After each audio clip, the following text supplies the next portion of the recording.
Hi, welcome back to the Agent Insider. I'm your host, Andy Jewell, and I wanted to talk today. The sun's shining here. Hopefully it's shining wherever you are too. But I wanted to talk today about toys, adult toys. Boy, that could go down the wrong path. But I want to talk about toys as far as boats, RVs, travel trailers, ATVs, things like that. So the toys for insurance purposes. Want to talk about that a little bit today because there's some misunderstandings, and a lot of times people don't quite know what they need when it comes to insurance for those items. So I want to kind of start out and let's talk about boat insurance a little bit. So this comes up periodically. Most people recognize that you need to have insurance on a boat if you want the boat covered. One of the big things that people don't think about, though, is pollution liability. So on a boat policy, you could buy, just like you could endorse it. Some homeowners policies will allow you to endorse a boat if it's under a certain horsepower and a certain length. You could just add that to your home insurance for liability purposes. The problem that you run into with that is oftentimes that will not include pollution. Or sometimes the policies that you might buy from some cut rate insurance companies that you find online are also doing the same thing. They're giving you like $500,000 of liability, but it's not for pollution liability. And that can be a big issue if you had a major problem like boat sinks, right? And now you're forced to bring out cleanup. The EPA requires, it's just under $1 million, just like $997,000 that they can charge for cleanup. And if you don't have the proper marine insurance, you could be left holding the bag for that. So it's really important for a boat policy to cover pollution liability up to the federal requirement. And the policies that I write, that's the way I always do it, is we always want to make sure that that pollution liability is covered, because that's a huge deal. That's a bigger deal than if like, hey, my prop hit a rock and it's costing me $5,000 to get the prop fixed on my motor. That's way more of an inconvenience, whereas the pollution is more of like, hey, you're going bankrupt now, buddy. So make sure when you're thinking about boat insurance, first thing off, you want to make sure that you have pollution liability to make sure it's covered if you have something unfortunate happen out on the water. The other thing to think about when it comes to boat insurance is the value of the boat itself, right? So there's different ways they value that. They can have replacement costs, they can have repair costs, they can have actual cash value. So you want to kind of dive down that tunnel a little bit to make sure, hey, do I have an agreed value on my boat that if something happens to the boat, I'm going to get up to $50,000? Is it actual cash value where they say, hey, whatever that boat would sell for before the accident, that's what we're going to cover it for? Or is it a replacement cost where they say, we'll go buy you another boat? So there's different valuations on the whole. Fishing equipment is something that people don't think about a lot. So you could buy some fish finders, you're buying downriggers, you're buying a lot of different stuff that you're putting on the boat that is not automatically covered by your boat policy.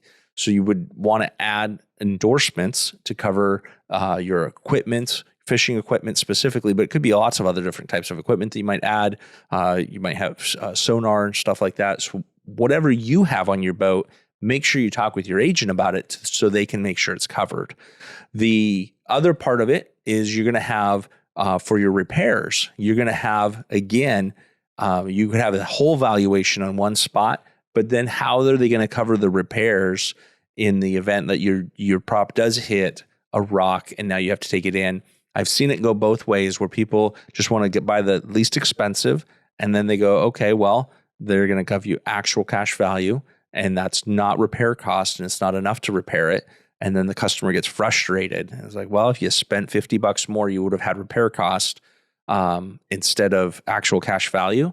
So make sure you're paying attention to some of those sub issues.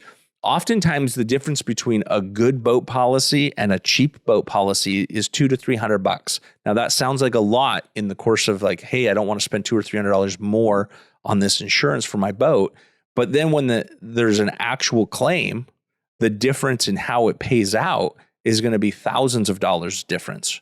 So you're going to have, instead of a $200 or $300 savings, it's actually costing you, in the event of a claim, it could be costing you $5,000, $10,000, $15,000 difference in the cost of that claim, putting the pollution liability aside. So it is something to be aware of, to be cognizant of. Maybe you don't care and you go, you know what? If something happens to my boat, I don't care. I just want to make sure that I'm covered for liability. Well, then focus on that. But if you're worried about something happening to your boat, like I was talking to somebody the other day, one of my customers, and he's like, this is my therapy. I need to make sure my boat's taken care of. I need to be able to go fishing. If something happens, I need it fixed. If that's your approach, make sure you have the right policy. Just make sure you talk that through with the agent, because you might be getting a policy, but it's not going to act the way you think it will because you saved a couple $100 a year up front. But then when you have a claim, it doesn't get you back where you were. So that's kind of the boat. We could go down deeper, but I'll just kind of highlight the coverages, high level coverages. You're going to have your whole coverage. You're going to have personal property, attached equipment, which would be like those fish finders. You're going to have liability, which is going to be both liability if you hit something, like you hit another boat, you hit, God forbid, you hit somebody in the water. And then you're going to have pollution liability. You're going to have uninsured watercraft. So if somebody hits you with no insurance and they damage your boat. And then you're going to have medical payments, which is somebody gets hurt. It's not necessarily your fault, your liability. You just feel bad they got hurt on your boat. We cover that. You're going to have towing. Towing is one that's a lot of times people don't think about, but you can have towing on your boat. That can get expensive if you break down out in the bay and you got to be towed back in. So that might be something you might want to make sure that you have coverage for, or if you're okay self-insuring. So those are some big things. And then you're going to have like motors, trolling motors, as well as the main motor, and then trailer coverage. So those are all things important to be concerned about. If your boat's parked in the garage of your home, it's not going to be covered on your home. That's going to be covered on the boat policy. So some people are like, I don't need the boat policy through the wintertime because I'm not using it. It's like, well, if you care about the boat still, you're probably still going to want to have that coverage in place because your homeowners isn't going to cover it, which is kind of the next segue into ATVs that I want to talk about. This one is very common. People don't think about it. If you have an ATV, it is most likely not covered on your home insurance if there's damage to the ATV. So if it's parked in the shop and there's a fire and the ATV's gone with that fire, most of the time it wouldn't be covered. There's a few instances, like on certain types of policies, farm policies will usually have some coverage, or if it's only used for the maintenance of the property, but it's not used for recreation, it might be covered. So there's some few scenarios where you might find that it was covered on the home insurance, but by and large, it's not. So if it's a motorized vehicle, the home insurance has exclusions on it that they're not going to cover that lost ATV when it's damaged in a fire. So you would have to have a separate policy for the ATV. The other part of that, inside of that ATV policy, is you're also going to have liability. So if you have a tract, say you got like 5-10 acres and you got a tract that you ride your ATVs on your property, and then somebody got hurt while you're riding the ATVs, liability might extend from your homeowners to that person getting hurt, assuming that tract is not open to the public, you're not charging fees and so some other things. It's just for your own personal use. But if you go off property, you go to the dunes to go riding, or if you're going out trail riding on forest roads and things like that, the liability from your home is not going to cover you if you come around a corner and the guy that was in front of you is at a dead stop and you plow into him. And so you would want to have liability on that ATV also. So I recommend, if it's got a motor, you should really be thinking about having a separate policy for it, both for liability, and then also if you're concerned about the value of that vehicle, to have comprehensive and collision on it. The ATV policy, same as the boat, if you go, I don't care about the value of it. It's a $2,000 ATV, and if it's gone, oh well. Fine, you don't need to carry comp and collision on it, but you'd still want to have that liability. So if you're riding off property, it's covered. Now, if you never take it off your property and you're only using it on your property and you don't care about the value of the ATV itself, you're fine. Your liability and your home insurance should work. Double check with your agent, make sure they don't have some sort of strange exclusion on your policy, but it should be fine. The next step would be, and that applies whether it's an ATV, I should say, or an off-road motorcycle. Now, if they're road licensed, if you can get a license for it to drive it on the road, it's not going to be covered on your homeowner's policy. So you do need to get a separate policy for that. And you would also want to make sure that you let your agent know when you're looking for that policy on the ATV or the side-by-sides are very common now. Most of them are road licensable. So even if you don't have it licensed for the road, but it's eligible to be licensed for the road, you need to let your agent know, because it's a different type of policy that they would want to write for you to make sure there's not a gap in your coverage. So if it's road licensable, make sure you tell them. But if it's a strictly off-road vehicle and it's used on premise, you're fine. Same thing with a dirt bike. But if it's a dual sport where you could use it on-road, off-road, you can run into the same issue. Make sure you have that covered properly. Travel trailers, you go, okay, well, those are motors. My travel trailer doesn't have a motor, so I'm okay with that being covered in my shop.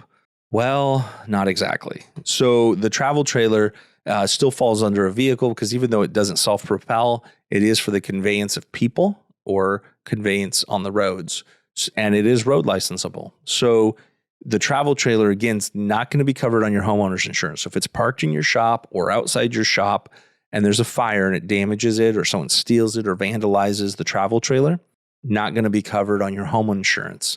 So you would need to have a separate policy for the travel trailer as well. Now, inside the travel trailer policy, you will have options for personal property. And I usually do put personal property on the travel trailer. The reason why is because if you're out at a campsite, somebody steals your trailer or robs you, you could turn in a claim on your travel trailer and not your homeowner's policy. So technically your contents would extend from your home to your travel trailer, but now you have two claims, one on your travel trailer and one on your home. And the claim on your home is going to affect your homeowner's insurance premiums. It's going to affect the eligibility of your homeowners. So it creates this whole mess for a small claim. And I'm like, man, it doesn't even make sense to turn in the claim for a couple $1,000 on your home. We have the claim already on your travel trailer. So let's just put contents in the travel trailer coverage as well. So it's all under one claim and it's not messing with your homeowner's insurance, because you really want to avoid turning in claims on your home if at all possible. I was talking with another agent friend of mine, and he was saying, he's telling all of his customers, don't open a claim if it's less than $25,000, because of the insurance industry right now. It's a very hard industry that it's affecting the eligibility. Like, it's difficult to get insurance when you have claims, and especially if you have multiple claims on your homeowner's insurance. So he's like, if my customer calls me, he said it's less than 25 grand, just tell them don't open the claim. Now, obviously they can open the claim. It's up to the individual customer, but that's just some of the advice that we're seeing out there. So I tell people, put the contents coverage on the travel trailer. That way you're not opening a claim both on the trailer and the home. The travel trailer also needs to have towing insurance. So people think about, I have towing insurance on my truck that I'm towing the trailer with, so I'm fine. Well, they'll tow the trucks, but if you have a breakdown, you also need to get your travel trailer towed to the next, to someplace safe off the road while your truck's getting fixed. So you do need to have towing insurance on the travel trailer as well. The other thing to kind of think about when it comes to coverages, people just kind of think about, and this is probably my pet peeve when it comes to insurance in general. People will look at the big number. So they'll look at, the travel trailer is covered for $35,000. So if I compare policies, it's all the same. It's not. The devil's in the details when it comes to insurance. So there's different ways to cover a travel trailer, just like we were talking about on a boat. You can have ACV, which is actual cash value. They depreciate the travel trailer based on how old it is, and then that's the maximum that they'll pay out on it. And then typically they will use aftermarket parts if it's a repair job, and they're going to use their own set labor rates. One of the companies that I work with personally a lot, they'll cover replacement. So it's an option on a new trailer. If you buy a new trailer, that they will actually not cover it at actual value, but they'll cover it if it gets totaled out. They'll go buy you a new one. So if you've had it for 2 years, you're going to have some depreciation that's happened in the value of that trailer 2 years old versus the value of going and buying a brand new trailer that's similar size, make, model. Well, the replacement on it will say, hey, it doesn't matter that now it's going to cost us $50,000 to go buy that new trailer. Maybe I'm dreaming at 50,000, depends on the size of your trailer and how nice it is, but maybe it's going to cost 70,000 to go buy the new trailer, and your trailer was 60,000 when you bought it 2 years ago, but now it's only worth 45,000, and we'll spend the 70 to go buy you a replacement trailer. So that's a big deal if you're like, hey, I actually would want my trailer replaced versus I'm not going to replace it. I just want the cash, and I'm done being a travel trailer guy. I'm not going to go camping anymore. So different ways of that coverage working. It doesn't matter what the total amount there is. It matters on what the endorsements in the policy actually say of how they're going to pay out at the time of the loss. So actual cash value, replacement cost, repair cost. Are they going to use OEM parts, original equipment manufactured, or are they going to use aftermarket parts? So different policies work different ways.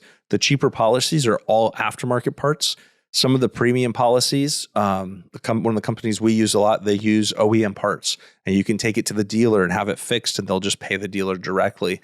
Super nice, super easy. Is it the cheapest policy? No, there's cheaper policies, but when there's a claim, how do you want it to work? And if you tell me, hey, I'm okay with fighting around and being frustrated with that process of the claim to save $100 a year or $200 a year on the premium, that's okay. We'll put you in that policy. But just be aware that typically you're not going to see exact same coverages that are going to act the same way at the time of the claim for very different pricing. Usually if there's a big difference in pricing, it's because if the coverages are different or because the coverages are the same, but the endorsements of how the claim is going to be paid out at the time of the loss is going to be different. So that's something to be aware of on the travel trailer. In the same aspect, motorcycles can be a big deal. So one of the companies we use, they use all OEM parts. This is a big deal for like Harleys, Gold Wings, things like that. If you have a motorcycle that you like to drive, road licensed, and I bought it because of that brand. I bought it because I like Harleys. I bought it because I wanted a Gold Wing. So typically you're going to put Harley parts or Goldwing parts on your bike. And then if you have an accident or it gets damaged, you don't want an aftermarket gas tank put on the bike. You want a Harley gas tank put back on the bike. You want a Goldwing seat put back on. You don't want some aftermarket seat. So what company you use is going to matter. Again, the coverage will look the same. Liability limits, comprehensive collision deductibles, towing, like all of those things will look the same. When you have a claim, it's going to act differently. You're going to have the difference between repairing with aftermarket parts or used parts or OEM parts. And when this is something I talked to a friend of mine who owns one of the body shops here locally. And he's like, if anybody can get OEM parts, they should always go OEM parts. It makes the repair time 30% faster. He's like, the people are more happy with the repair. And for people who actually care about that brand, it's a big deal. So something to think about. I always just say, like, dig one step deeper. You ask the questions. This is something that comes up a lot. People are like, oh, we got a quote. It's the exact same coverage and it's 10% or 15% cheaper. Like, well, if it's the exact same coverage and cheaper, did you look at the details of how the claim's going to pay out? Sometimes you'll find rate differences between companies and they're legitimate. Sometimes you find what you think is a rate difference and it's actually a coverage difference because the way the claim pays out is different. And if you're okay with that, that's fine. Just be aware that there's going to be those differences. So take it one step further when you're talking to somebody and say, okay, so here's the coverage you gave me. Now, how is the claim going to pay out when I use the insurance? Because you're buying insurance in the event that something bad happens, that you're going to be able to use it. So you want to understand how that's going to be used in that scenario. Anyways, that was a long-winded discussion, I feel like, on the topic of boats, ATVs, off-road bikes, on-road bikes, travel trailers. We could go deeper. Probably the next part would be, well, let's just go deeper. Let's talk about motorhomes, because I think that is something that is important to talk about. And the big thing that's happening on motorhomes that I see in the industry, you have your traditional Winnebagos and, those ones are covered pretty fairly as far as, you understand how their coverage is working. Again, you're going to have the same issue of, is it going to be OEM parts, replacement costs, or is it going to be ACV? So same discussion on those. Make sure you understand that. This is something that a lot of people don't understand. The carriers build into the fact that they know that you're not going to use a motorhome every day, typically, unless you're a full-timer. And if you are a full-timer, you need to let them know because they'll change the coverages a little bit. So they already kind of build that in to your policy. So it's not like you can put it in storage. Most all of the carriers I know, they don't really have an option to just say, oh, I just want to put storage on it only. Because we already built that into the policy, but you should have coverage on it all the time in case something happens. So you want comprehensive on it in case a tree falls on it. You actually still want collision on it because if somebody hits it and then takes off and you don't know who it was, that's a collision claim that you need to have collision coverage for. So they're pretty straightforward though in how you value your motorhome because it's been around for a long time. Conversions are something that's been a little bit more new. So there's a lot of those Sprinter vans that are being converted into more of like a motorhome. And you can spend a lot of money on a conversion and on a conversion van. And if you don't insure it properly, you're just getting insurance on a Sprinter van. You're not getting insurance on it as a conversion. So that's something to be aware of. I was doing a review with one of my customers and they had a Sprinter van and then they converted it. They didn't tell me about it. But then when we were doing our review, I was like, hey, what are you doing with the Sprinter van? Because that's a big van. And they're like, oh, well, we turned it into a motorhome. I was like, how much did that cost you? And they spent like almost $100,000 on the conversion. That was completely uninsured because I didn't know about it. So we didn't have it insured as a conversion van. We just had it insured as like a passenger Sprinter van. So that's something to be aware of. If you're doing that, make sure that you talk to the agent about it. They're going to need to insure it as a conversion and make sure to put in the value of the conversion so that way it's covered if something happens. So that's something that's important. One last note on RVs and on travel trailers is liability. So you have your liability on your RV as like a motorhome or a conversion van, just like a vehicle. Your travel trailer, the liability is being extended from what's pulling it while it's on the road. Vacation liability, though, is your campground liability. So you can use your homeowner's insurance that would cover that, or you can endorse that onto both your motorhome and your travel trailer. So that way, if somebody gets hurt at your campsite while you're on vacation and it's turning into a lawsuit, it would be covered again on the RV or travel trailer versus on the home.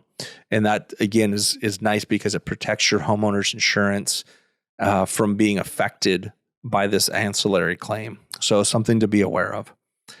All right. Well, I hope you guys get out there this weekend or next weekend and get some sunshine and get a chance to go out and enjoy the outdoors, either in your boat, ATV, motorhome, travel trailer, or even just going out and enjoying the outdoors because spring is here. It's a great time to be outside. I'm excited about the summer. So thank you so much for joining us. If you have questions, feel free to email me. The email address again is theagentinsider@gmail.com. It's theagentinsider@gmail.com. Be sure to put your questions or topics that you want us to talk about in our list of topics to discuss. So thanks so much, guys. Have a great day.